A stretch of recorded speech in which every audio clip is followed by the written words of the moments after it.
What if an entire town, hundreds of people, just disappeared, vanished without a trace, leaving behind only one cryptic clue, etched into a tree?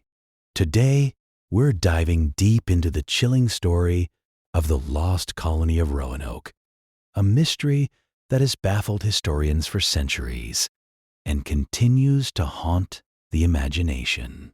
Was it a hostile attack, a strategic retreat, or something far stranger? Prepare to question everything you thought you knew about America's beginnings as we unravel the clues, the theories, and the enduring enigma of Roanoke. Picture this. It's the late 1500s. England, hungry for its own slice of the New World, decides to plant a flag on the North American coast. Not just a temporary outpost, mind you, but a proper, thriving English town. This wasn't some quick gold-hunting trip. This was about laying down roots. Sir Walter Raleigh, a dashing and ambitious explorer, spearheaded the effort. He'd tried once before, in 1985, but that first venture was a disaster. Soldiers, mostly, who didn't know how to farm, ticked off the local Native American tribes, and eventually packed up and went home, probably with their tails between their legs. But Raleigh was persistent. He learned from his mistakes. For this second attempt, in 158-87, he had a different vision. He wanted families, real settlers, not just rough-and-tumble soldiers, but men, women, and even children, about 115 of them in total, ready to build a new life across the ocean. This was a bold move, a commitment to permanence. They chose Roanoke Island, a sliver of land off what we now call North Carolina. Leading this ambitious group was John White, an artist and a governor, whose daughter, Eleanor Dare, was pregnant and soon gave birth to Virginia Dare, the first English child born in the Americas. Hope was in the air, mixed with the salty spray of the Atlantic. Life, however, was immediately tough. The grand dreams of fertile lands and easy living quickly hit the harsh reality of a wild, untamed continent. The colonists weren't exactly farmers or survival experts, and they arrived too late in the season to plant enough crops. They relied heavily on the local indigenous people, particularly the Roanoke tribe, for food and knowledge. It was a delicate dance, this interaction between two vastly different cultures. One side saw new neighbors, the other saw potential threats to their ancient ways and resources. Like trying to mix oil and water, tensions quickly flared. There were misunderstandings, skirmishes, and a growing sense of unease. The English, often arrogant and demanding, probably didn't help matters. The Native Americans, having seen their lands eyed by previous visitors, were understandably wary. This uneasy peace, if you could even call that, was always on the verge of breaking. As the months passed, the supplies dwindled, the shiny new tools were dull, the imported food ran low. The colonists, facing starvation and the looming threat of winter, made a desperate plea to Governor White. He had to go back to England, they insisted, to get more supplies, more tools, more food. He was reluctant to leave his family, especially his newborn granddaughter, but he knew it was their only chance. So, in late 158-7, John White set sail, promising to return within a few months, ideally with a fleet of relief ships.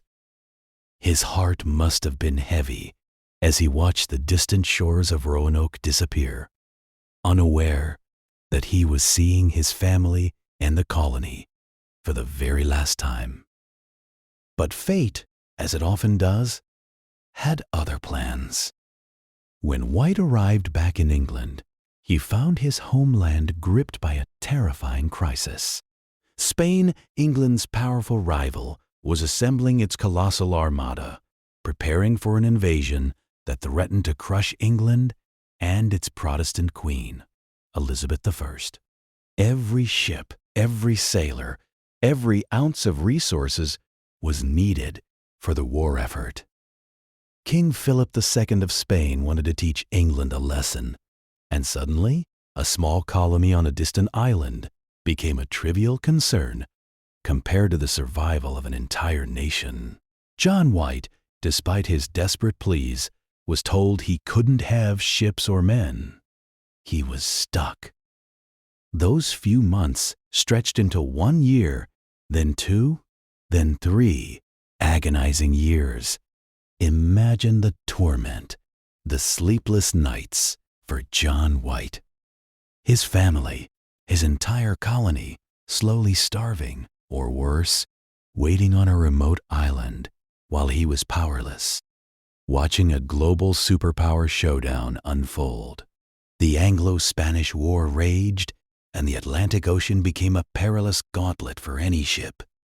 Finally, in 1900, with the Spanish threat diminished, White managed to secure passage on a privateering expedition, essentially state-sanctioned piracy, that was heading towards the Caribbean, but agreed to drop him off at Roanoke.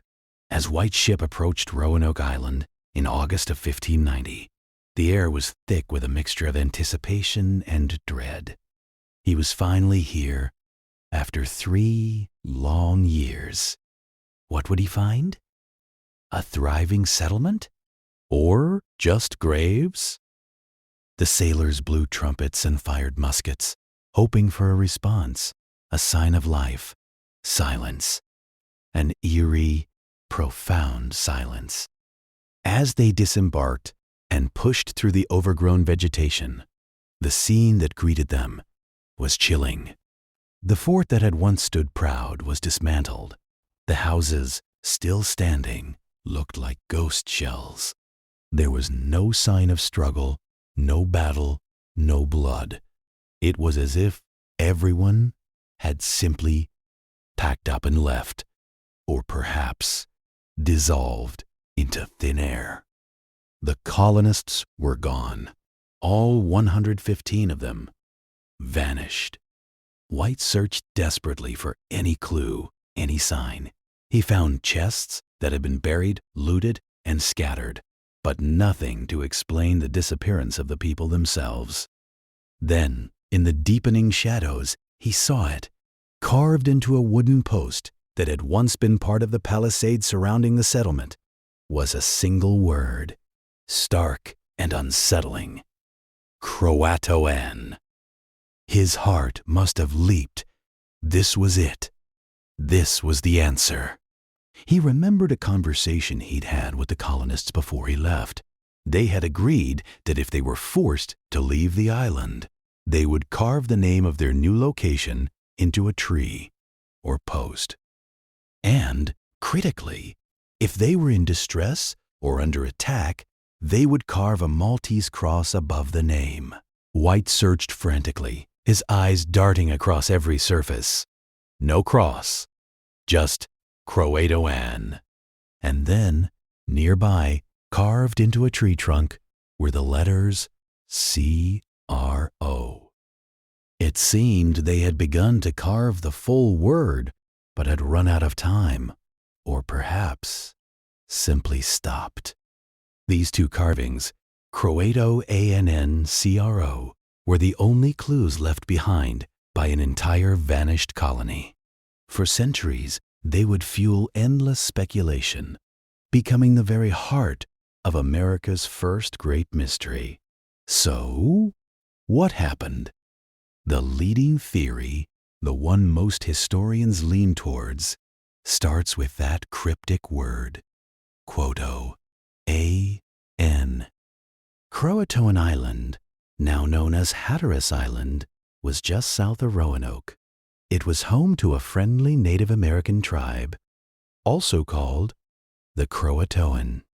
John White himself had established good relations with them, and it was a logical place for the colonists to go if they needed help or a new home. The absence of the distress cross was key here.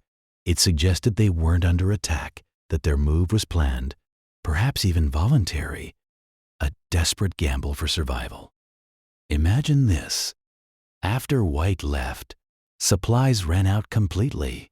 Starvation loomed. The uneasy relationship with other local tribes might have soured further.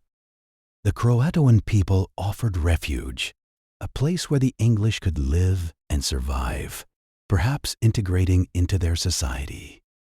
It wouldn't have been an easy decision, leaving behind everything they knew, but faced with utter annihilation, it might have been their only path. The CRO carving could suggest a hasty departure. Maybe a sudden opportunity arose, or a new threat emerged, forcing them to move quickly before they could finish carving the full message. This theory finds some support in later accounts. There are reports from other English explorers in the decades that followed, telling tales of fair-haired or gray-eyed Native Americans living in the region, speaking a mix of English and their native tongue. These stories are like whispers in the wind, tantalizing hints that some of the colonists might have assimilated, becoming part of the indigenous communities. Archaeological digs on Hatteras Island and other nearby Native American sites have even uncovered European artifacts from the late 1500s, bits of pottery, tools, even rings that suggest contact and possibly even integration. It's not a smoking gun, but it certainly adds weight to the idea that the colonists didn't just disappear, but found a new way of life with their Native American neighbors. But the integration theory isn't the only one floating around. Some historians suggest more sinister possibilities. What if the colonists were attacked despite the missing cross?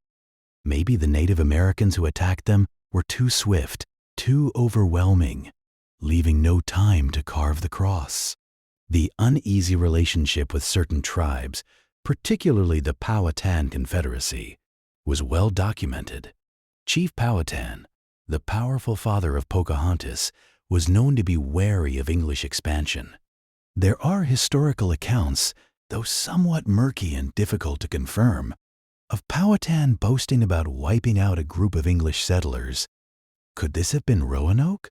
It's a dark thought, a reminder of the brutal realities of colonial expansion. Another theory, less likely, but still whispered, involves the Spanish.